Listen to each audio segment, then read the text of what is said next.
A single line in the log. That was all it took. Not a missile trail, not a muzzle flash, not a column of smoke rising over a tree line. Just one entry in a reconnaissance drone operator's mission log, typed at 0417 on a cold morning somewhere in Ukraine's southern sector. Generator, tree line, no vehicles visible. 7 words. Routine enough that it almost didn't make the cut for the daily intelligence summary. The kind of observation that gets filed and forgotten in the avalanche of imagery that Ukrainian reconnaissance units process every single day. The operator, whose call sign we'll use as Sova, meaning owl, to protect his identity, almost didn't write it down at all. He'd been flying a Mavic 3T on a grid survey, covering agricultural fields and forest breaks between 2 Ukrainian forward positions, looking for the usual indicators: fresh vehicle tracks, disturbed earth, thermal blooms from personnel. He'd found nothing. A clean sweep. Exactly the kind of mission that earns a 2-sentence report and a cup of cold coffee. But the generator nagged at him. Generators don't run themselves. Generators run when something needs power. And in a tree line where no vehicles were parked, no personnel showed on thermal, and no structure appeared on any prior imagery, a humming generator was a question without an answer. Within 72 hours, that unanswered question would become the thread that unraveled one of the most carefully concealed Russian air defense positions identified on the southern front in months. A buried Buk surface-to-air missile battery operating in radar-silent ambush mode, dug in beneath camouflage netting in a position that Russian doctrine had designed to be essentially invisible. This is the story of how a $1,200 commercial drone, a tired operator's instinct, and hundreds of hours of painstaking open-source cross-referencing exposed a system worth tens of millions of dollars, and why the smallest overlooked detail is sometimes the most dangerous thing on a modern battlefield. Let's go back to the beginning.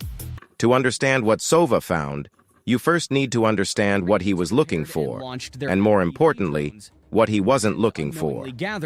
In the southern sector of the front, somewhere in the arc between Kherson and Zaporizhzhia oblasts, Ukrainian reconnaissance operations in the spring of 2025 had been running at sustained high tempo.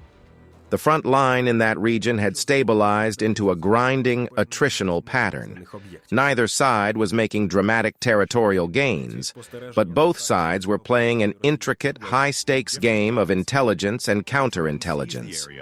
Ukraine was pushing deep with FPV drones, Mavic reconnaissance flights, and occasional longer-range UAV sorties to map Russian logistics and fire positions. Russia, in response, had become increasingly sophisticated about concealment, and Russian air defense was a particular problem.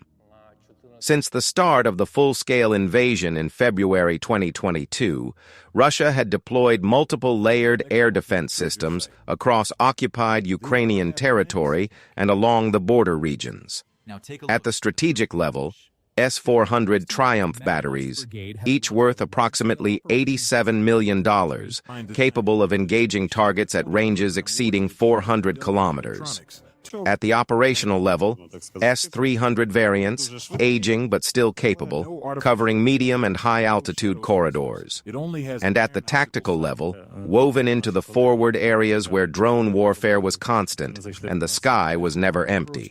Buk M2 and Buk M3 systems. Medium-range, highly mobile, radar-guided surface-to-air missile batteries responsible for some of the most consequential air defense engagements of the war. The Buk, NATO reporting name SA-17 Grizzly in its M2 variant, SA-27 in the M3, is not a simple system. A complete battery consists of a command vehicle, a target acquisition radar known as the Snowdrift, a fire control radar called the Fire Dome, and typically 4 to 6 transporter erector launcher vehicles, each carrying 4 ready-to-fire 9M317 missiles.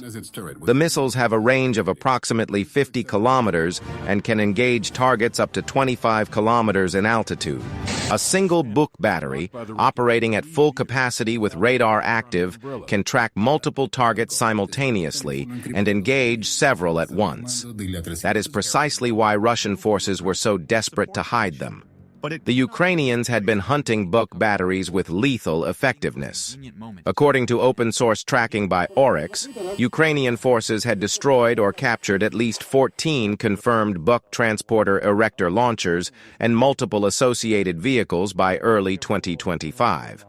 The Ukrainian pattern was consistent: locate the radar emission, correlate it with satellite imagery, plot the position, and strike, typically with ATACMS, Storm Shadow cruise missiles, or coordinated drone swarms.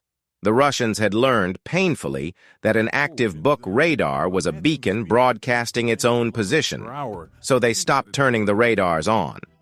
This was the doctrine shift that made Sova's sector so interesting and so dangerous. Russian air defense units in the southern theater had adopted what analysts at the Institute for the Study of War and Independent OSINT communities had begun calling ambush mode, a practice borrowed from earlier conflicts and adapted to the drone-saturated environment of 2025. The battery would move to a pre-surveyed concealed position, shut down its radar, go completely emissions silent, and wait. No radar meant no emissions for Ukrainian electronic warfare systems to detect. No emissions meant no targeting solution. The battery became, in effect, a landmine, invisible until it chose to reveal itself by firing. The tactic worked. Several Ukrainian reconnaissance UAVs and at least 2 longer-range drones had been lost in the southern sector in the weeks before Sova's mission to threats that appeared without warning, gave no radar warning to the aircraft, and disappeared back into silence after engaging. Ukrainian air assets were increasingly flying lower, avoiding predictable corridors, and relying more on evasion than on suppression, because the thing you're suppressing has to emit before you can find it. Here's the part that doesn't make sense on the surface, at least not at first. Going radar silent solves one problem but creates another. A Buk battery is not a small thing. The full complement of vehicles, command post, radar trucks, launchers, support vehicles, represents a significant logistical footprint. Moving it requires fuel, which requires supply runs. Keeping it ready to fire requires power, which requires generators. Maintaining the crews requires food, water, rotation. And all of that activity, no matter how carefully choreographed, leaves traces, heat traces, ground disturbance, supply vehicle tracks. And the one thing that Sova noticed at 0417 on a cold morning, power generation happening somewhere, it had no obvious purpose. The detail that stuck with me, going back through the open-source documentation of how this unfolded, is how almost nothing about the initial observation was dramatic. Sova wasn't hunting for an air defense system. He was doing a routine grid survey. The thermal bloom that caught his attention wasn't bright. It was faint, a warm smear at the edge of a tree line, the kind of signature that could have been a civilian generator, an agricultural pump, a heating unit in an abandoned farm structure. He almost dismissed it. The reason he didn't was partly training and partly something harder to quantify. The position was wrong. Generators near farm structures appear near farm structures. This one appeared in a tree line with no associated buildings, no agricultural equipment, no civilian infrastructure on any prior imagery. Something was using power in a place where nothing should need power. Sova marked the coordinates, noted the observation in his log, and completed his mission. When he landed and filed his report, the generator entry was almost certainly going to be one of dozens of minor anomalies flagged that week. The OSINT analyst who picked it up, we'll call her Lisova, from the Ukrainian word for forest, again a protective pseudonym, later described her initial reaction as skeptical. A warm smear at a tree line could be anything. The bar for tasking additional reconnaissance assets was high. Everyone was busy. The southern sector had bigger fires burning. But here's where the methodology of the investigation becomes its own story. Lisova didn't request new drone tasking immediately. Instead, she went backward. She pulled every available prior image of that grid square. Maxar satellite imagery, Planet Labs passes, archived Ukrainian UAV footage from previous missions in the area. She was looking not for what was there now, but for what had changed. This is the foundational discipline of OSINT work in a war zone. The anomaly isn't valuable in isolation. It's valuable in comparison. A generator matters when it wasn't there before. The imagery archive went back 14 months. For the first 12 of those months, the tree line was clean. Standard agricultural break, no structures, no vehicle traces, no thermal signatures on any night imagery pass.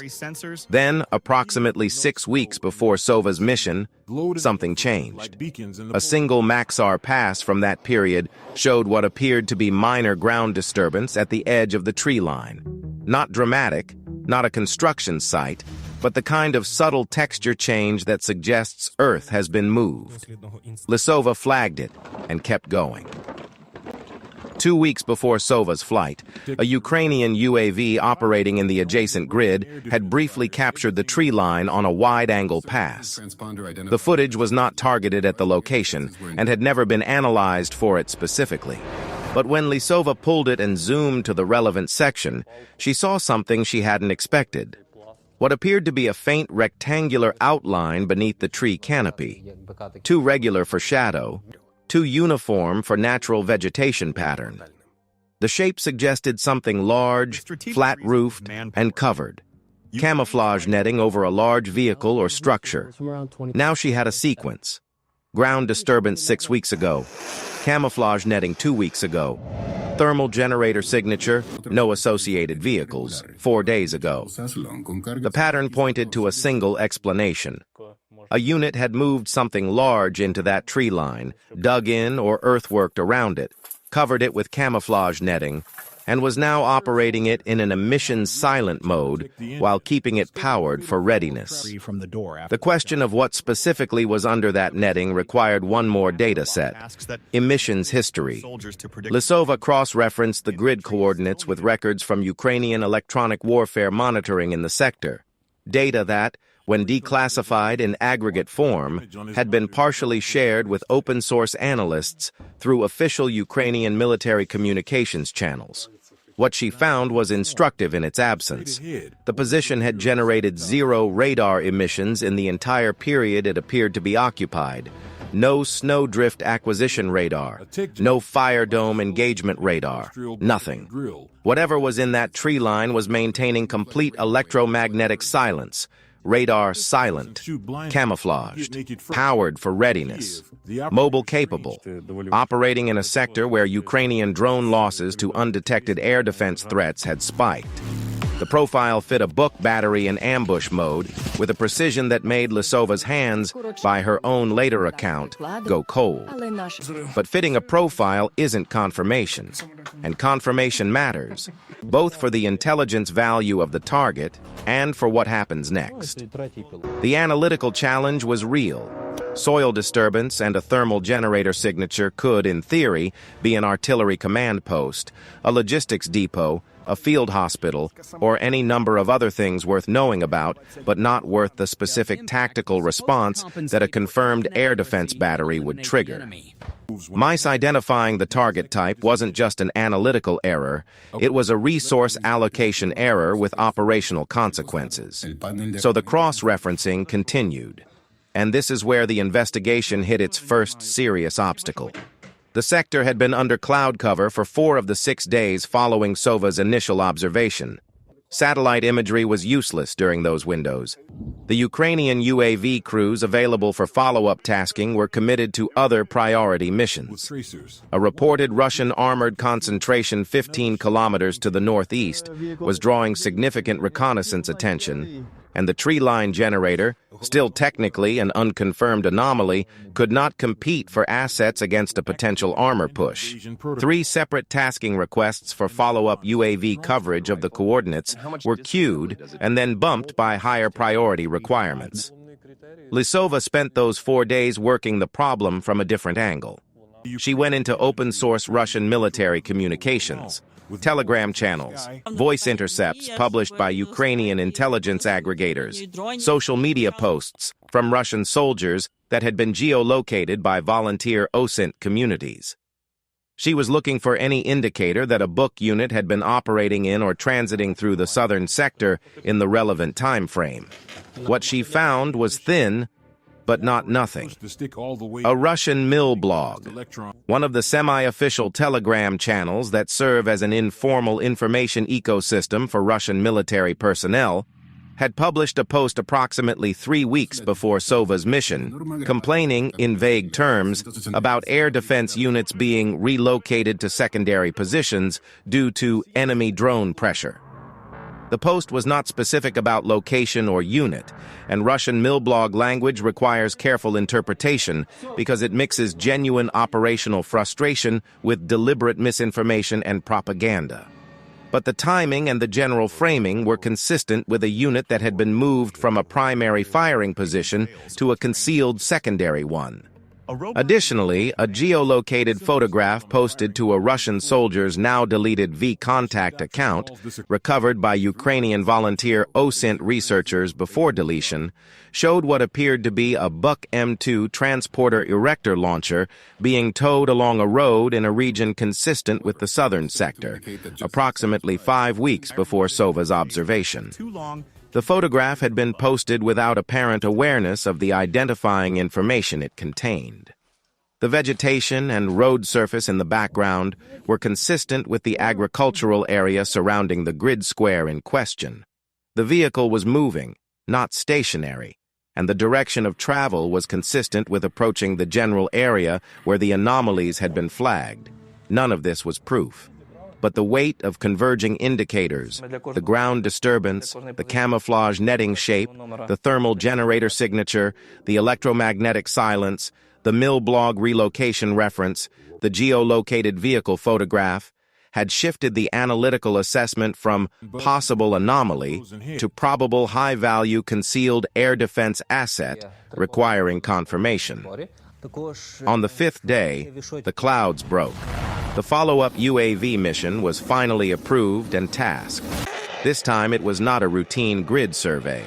The operator assigned, not Sova, who was on rotation rest, but a colleague from the same reconnaissance unit, flew a deliberate, methodical coverage pattern designed to give analysts maximum imagery data from multiple angles and altitudes.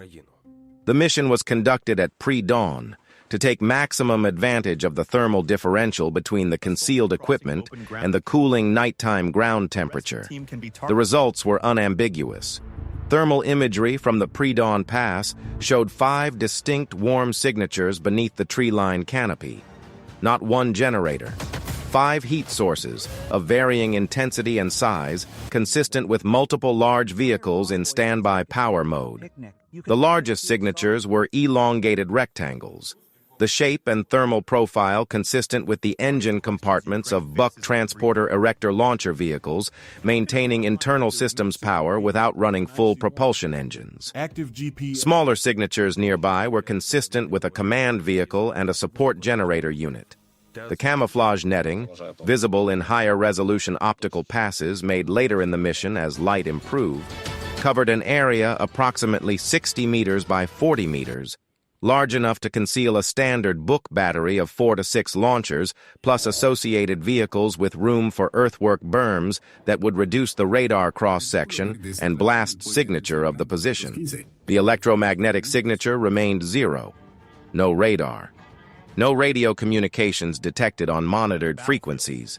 The unit was maintaining discipline that, in other circumstances, might have kept it invisible indefinitely. But the thermal signature doesn't lie. And the generator that Sova noticed, the one warm smear in a cold tree line that he almost didn't write down, had been the key that unlocked everything else. Now consider the question that everyone tracking this kind of intelligence work should be asking: how many positions like this exist that nobody has found yet? How many batteries are sitting in ambush mode in tree lines and agricultural depressions and ruined village outskirts across the length of the front, waiting for Ukrainian aircraft to fly into their engagement envelopes, held in place by the logic that invisibility is more valuable than active defense until the right moment comes? The honest answer is that nobody knows. What Ukrainian OSINT analysts and military intelligence officers will say consistently is that the number is not zero.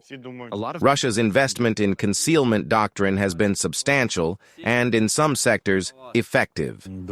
The shift to a mission-silent operation, the ambush mode approach, represents a genuine doctrinal adaptation that has cost Ukraine assets and has complicated the suppression of enemy air defense mission that Ukrainian strike planning depends on. Finding these positions requires exactly the kind of patient, multi-layered analytical work that Lisova performed. Not a single clever observation, but an accumulation of individually ambiguous indicators that only become unambiguous in combination. If you're following this war seriously, and if you're still watching at this point you are, this episode matters because it illustrates something that raw casualty counts and territorial maps don't capture. The intelligence war running beneath the kinetic war. The contest of concealment and detection that shapes what is possible before a single missile is fired. The battle damage assessment process that followed the identification of the Buk position stretched over several more days. Ukrainian military doctrine, appropriately, does not allow open-source researchers to know in real time what strike decisions are made on the basis of confirmed target intelligence. What the open-source record does show, through a combination of satellite imagery, Ukrainian General Staff announcements, and Russian-sourced social media, is that in the period following the identification of this position, a previously undetected Russian air defense element in the southern sector was struck and confirmed destroyed. Maxar satellite imagery passed over the area shows scorch marks consistent with the burn pattern of fuel-fed vehicle fires at the edge of a tree line. The camouflage netting, visible in the pre-strike imagery as a regular rectangular shape, appears in the post-strike imagery as irregular, partially burned debris. At least 3 large vehicle-sized burn craters are visible within the former concealed position. Russian telegram channels in the days following the strike carried brief, vague references to a logistics loss in the southern sector. The kind of euphemistic language that Russian military communications use to acknowledge equipment destruction while minimizing its apparent significance. The Buk M2 transporter erector launcher, based on the unified version of the platform, carries a procurement cost estimated by Western defense analysts at approximately $14 to $18 million per vehicle. A full battery of 4 launchers plus command and radar vehicles represents a total system value of $60 to $90 million, depending on configuration and variant. Whatever precise number of vehicles were destroyed in the strike on the concealed position, the financial calculus of the exchange is not favorable to Russia. The cost of the reconnaissance flights, the analyst hours, and the strike munitions expended to destroy the position is a fraction of the system value removed from Russia's order of battle. But the financial arithmetic, while striking, understates the operational significance. A Buk battery in ambush mode is not just worth its replacement cost. It is worth the operational freedom it denies to Ukrainian aviation and longer-range UAV operations in the sector. Every Ukrainian reconnaissance flight that has to fly lower, slower, or on a more evasive route to account for undetected air defense threats is a flight delivering less effective imagery. Every strike package that has to be planned around the possibility of an undetected Buk in ambush is a strike package with a wider margin of uncertainty.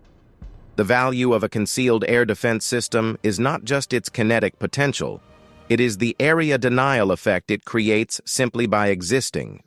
Destroying it removes the denial. The sky over that sector of the front, in the operational aftermath of the strike, is a slightly less dangerous place for Ukrainian assets.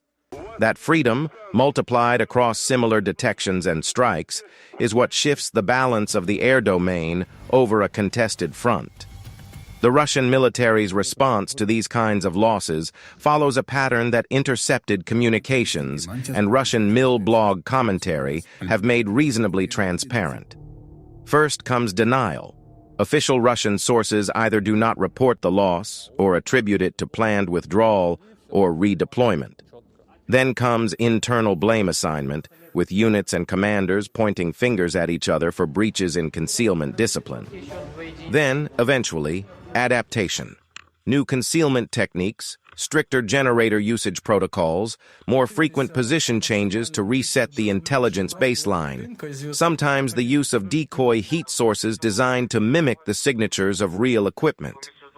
What's most surprising about this particular case, looking at the sequence from the outside, is not that Russian forces were eventually found, despite sophisticated concealment efforts. It is how durable the concealment was, and how narrowly it failed. Sova's observation was not the product of a planned, systematic search for Buk batteries. It was a byproduct of a routine reconnaissance mission looking for something else entirely. If he had not included that 7-word note in his mission log, if he had exercised the natural human tendency to dismiss an ambiguous observation that doesn't fit the mission brief, the analysis chain that followed would never have started. The position might have remained concealed indefinitely, or until it chose to reveal itself by firing. The Russian unit clearly understood what was at stake. The electromagnetic discipline they maintained, 0 radar emissions over the entire documented period of the position's occupation, was exceptional. Many Russian air defense units have been found and struck because radar discipline broke down, because a commander turned on the acquisition radar briefly to check coverage, because a fire control radar lit up in response to a perceived threat. This unit did none of those things. Their camouflage work was professional. Their vehicle concealment was effective enough that standard optical satellite passes had not flagged the position.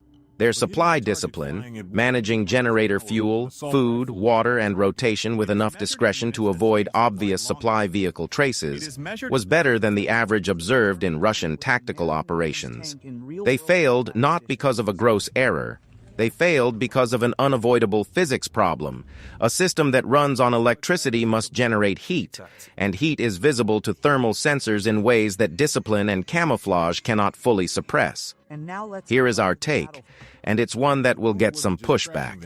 The Russian military's concealment doctrine is more sophisticated than Western analysts typically acknowledge in public commentary. The tendency in much Ukraine-focused analysis is to portray Russian tactical performance as uniformly poor and Russian losses as primarily a product of incompetence. The concealed Buk position we've been describing represents something different, a unit that applied doctrinal concealment measures with genuine professionalism and came very close to making them work. The failure was at the margin, a single thermal anomaly noted by a single alert operator.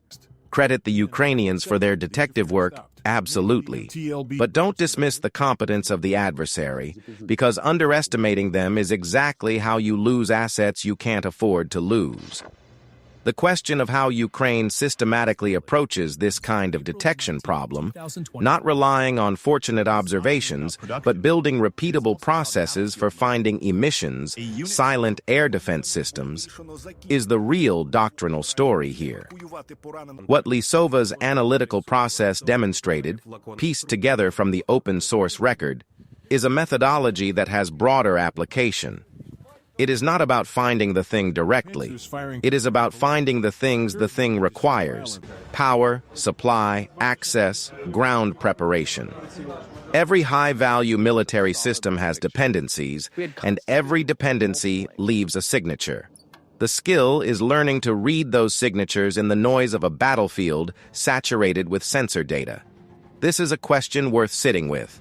Would you have noticed that generator? You're a drone operator, it's 4 in the morning. You've been flying grid surveys for hours. You've found nothing of significance, and there's a warm smear at the edge of a tree line. Everything in your training and experience says this is a civilian generator, an agricultural pump, something trivial. Nothing in your current mission tasking directs you to care about generators. Would you note it, or would you move on? That decision point, that fraction of a second of professional judgment, is the hinge on which this entire story turns. And it raises something important about how Ukraine has developed its reconnaissance culture over 3+ years of full-scale war. The systematic elevation of individual operator judgment, The institutional encouragement of noting anomalies that don't fit the mission brief, the analysis pipelines designed to process low-confidence observations rather than demanding certainty before engagement. Sova didn't need to know what the generator meant. He needed to note it and trust that someone would figure it out.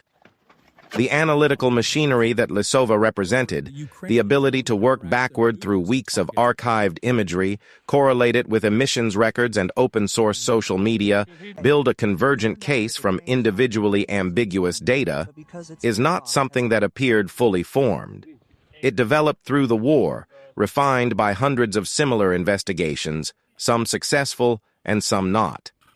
The volunteer OSINT community that contributed the geolocated V-contact photograph, the kind of crowdsourced intelligence work that has become a distinctive feature of this conflict, is part of that same ecosystem. There is a distributed, networked quality to Ukrainian intelligence that has no precise precedent in earlier conflicts, and that represents something genuinely new in how wars are fought. The analogies that come to mind are instructive but imperfect. The Allied signals intelligence effort in the Second World War, the Ultra program at Bletchley Park, the patient accumulation of intercepted German communications, had a similar quality of finding the crack in an adversary's concealment through systematic analytical work. The first Gulf War's suppression of Iraqi air defenses relied heavily on pre-war intelligence that mapped radar emission patterns, creating the targeting foundation for the first night strikes. But neither of those historical examples involved the degree of civilian military intelligence integration, the speed of processing, or the sheer volume of sensor data that characterizes the Ukraine conflict. History may be rhyming here, but the verse is new. Comment below with your answer to this. Do you think Russia can develop an effective counter to this kind of thermal plus OSINT detection methodology? Or has the physics of power generation made emissions, silent but thermally concealed air defense essentially a contradiction in terms? We read every comment, and this is exactly the kind of question where readers with engineering or military background often add information that makes these investigations sharper. What the Buk battery story tells us at its most fundamental level is something about the nature of high-value asset concealment in a sensor-saturated environment. Every system that must be ready to fight must also be powered and maintained. And every power source, every maintenance activity, every supply run leaves a trace that a patient and methodical analyst can find. The advantage shifts to the side with more sensors, better analysis tools, faster processing pipelines, and, critically, a culture that values the 7-word observation from a tired operator at 4 in the morning. The Russian military has significant advantages in mass and depth, in artillery tube counts, in armored vehicle production, in manpower mobilization. What the Buk story illustrates is where the asymmetry runs in the other direction. In the granular, intelligence-driven patient work of finding and targeting high-value assets that doctrine and training say should be invisible. Ukraine has developed genuine excellence in this domain, and that excellence has real operational consequences, measured not just in destroyed systems, but in the operational freedom that their destruction creates. The concealed Buk battery in the southern sector is gone. The tree line shows scorch marks and debris where 60 meters of careful camouflage work once stood. Somewhere in the Russian logistical system, a requisition for replacement vehicles is working its way through a bureaucracy already strained by 3 years of attrition losses. Somewhere in the Russian chain of command, an investigation is underway, or perhaps has already concluded, into how a position that followed all the correct concealment protocols was nevertheless identified and struck. The answer to that investigation, if Russian commanders are honest with themselves, is uncomfortable. The position failed not because of a major discipline breach, not because a radar was carelessly activated, not because supply vehicles were obviously visible. It failed because an unavoidable thermal signature was noticed by an operator who could have dismissed it and didn't. That is not a failure that a new doctrine can fully address.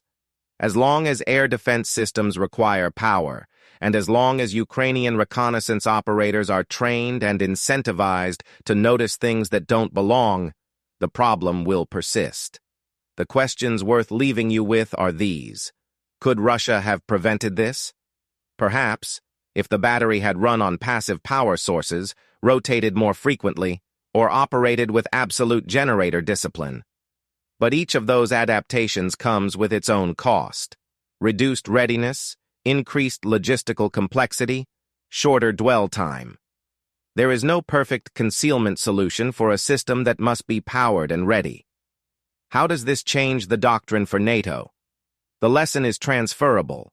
Thermal management of high-value concealed systems is now a genuine design priority, not an afterthought. Future air defense systems operating in a drone-saturated environment will need to account for the thermal signature of their power generation in ways that current designs do not. And what is Ukraine's next priority target? The suppression of Russian air defense continues across every sector of the front. Every concealed battery that remains in place constrains Ukrainian aviation and strike options.